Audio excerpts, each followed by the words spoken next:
हा एमपीएससी मध्ये मीडियाशी बोलण्याची जबाबदारी ही सचिवांचीच असते. सचिवच बोलतात. आजपर्यंत देखील सचिव बोलले, परंतु काल मीडियामध्ये काही प्रमाणात जे थोड्याशा बातम्या आल्या, मला वाटलं की जर आपण एक अध्यक्षाने स्वतः दिलं तर, कारण हे मेजर रिफॉर्म आम्ही करतो आहे आणि योग्य त्या पद्धतीने जर अध्यक्ष स्वतः बोलले तर कदाचित थोडंसं विद्यार्थ्यांना हे होईल. ही गोष्ट खरी आहे की साधारणतः अध्यक्ष बोलत नाही. आम्ही पण बराच विचार केला, मग बोलायचा निर्णय घेतला.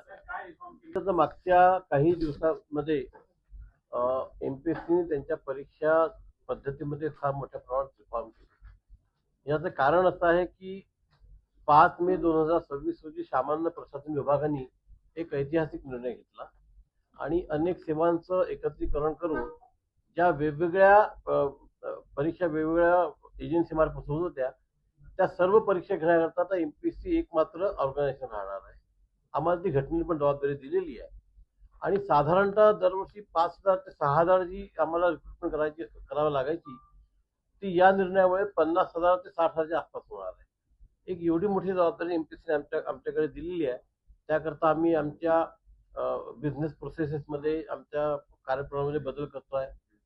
आम्ही तंत्रज्ञानाचा मोठ्या प्रमाणात देखील वापर करायला सुरुवात केलेली आहे आणि म्हणून आपण बघितलं असेल तर यावर्षी जी राज्यसेवा पूर्व परीक्षा आहे त्याचा जो निकाल आहे तो आम्ही विक्रमी 22 दिवसामध्ये लावला आहे. यापुढे सर्व पूर्व परीक्षांचे निकाल हे 21 दिवसाच्या आत लागतील आणि बाकीच्या ज्या परीक्षा आहेत त्या समजा आपली राज्यसेवा पूर्व असेल किंवा गट ब असेल, गट क असेल, त्या वर्षीची परीक्षा त्या वर्षीच्या शेवटपर्यंत त्याचा अंतिम निकाल लागलेला राहील. 26च्या सर्व परीक्षा 31 डिसेंबर 26 पूर्वी त्याचे रेकमेंडेशन हे शासनाला गेलेले राहतील. त्या दृष्टीने आम्ही नियोजन केलेलं आहे. त्याचप्रमाणे जवळपास 95% विद्यार्थी कधी पूर्व परीक्षा पास होत नाही, परंतु ते अनेक वर्ष परीक्षांची तयारी करतात. काही विद्यार्थ्यांचा अगदी 1 किंवा 2 मार्कांनी त्यांचा परीक्षा पास होत नाही, त्यांची संधी जाते, त्यांना 1-1 वर्ष वाट बघावं लागते आणि मग त्यांच्या या वयातले त्यांचे अनेक महत्वाचे वर्ष हे वाया जातात. आणि म्हणून आम्ही असा निर्णय घेतलाय की जी पूर्व परीक्षा आहे ती वर्षातनं किमान दोनदा किंवा 3दा घ्यायची, म्हणजे त्या विद्यार्थ्यांचा ताणही कमी होईल, त्यांचे महत्वाचे वर्ष देखील वाचतील.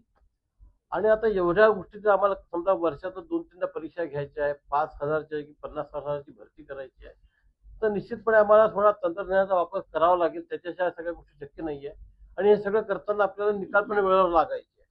जर 6 महिन्यात निकाल लागला तर विद्यार्थ्यांना पण एक समजते की आपण पास झालोय नाही झालाय, त्यांचे वर्ष वाया जात नाही, शासनाचे देखील पद रिक्त राहत नाही आणि म्हणून या सगळ्या गोष्टी करता आम्ही या पद्धतीने नियोजन केलेलं आहे.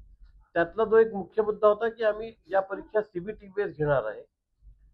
तर सीबीटी बेस नॉर्मलाइज एक्झाम जी आहे ती फक्त पूर्व परीक्षा होणार आहे.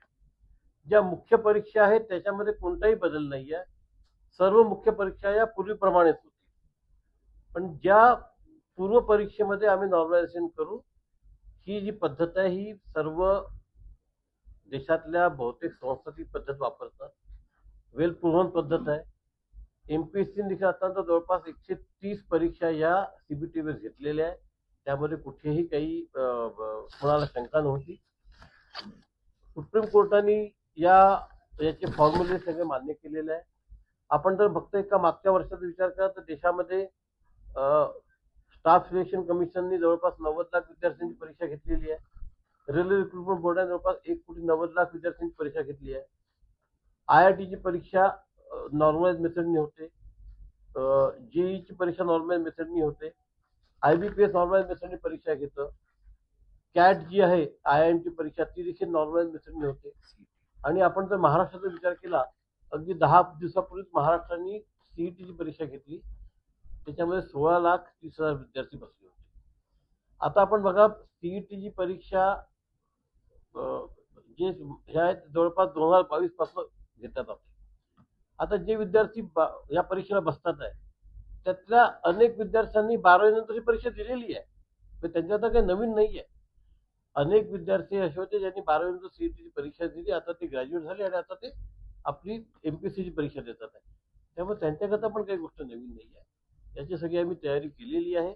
सगळ्या परीक्षा व्यवस्थित पार पडतील. सगळ्या केंद्रांवर एमपीएससीचे केंद्र प्रमुख राहतील.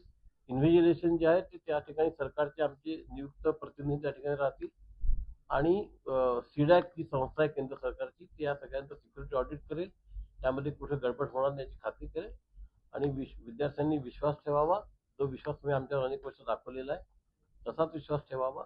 या परीक्षा योग्य पद्धतीने पार पडतील, लवकर पार पडतील, आपला ताण कमी होईल आणि ज्या नोकरीच्या संधी ज्यांना मिळणार आहेत त्या त्यांना लवकरात लवकर उपलब्ध होतील.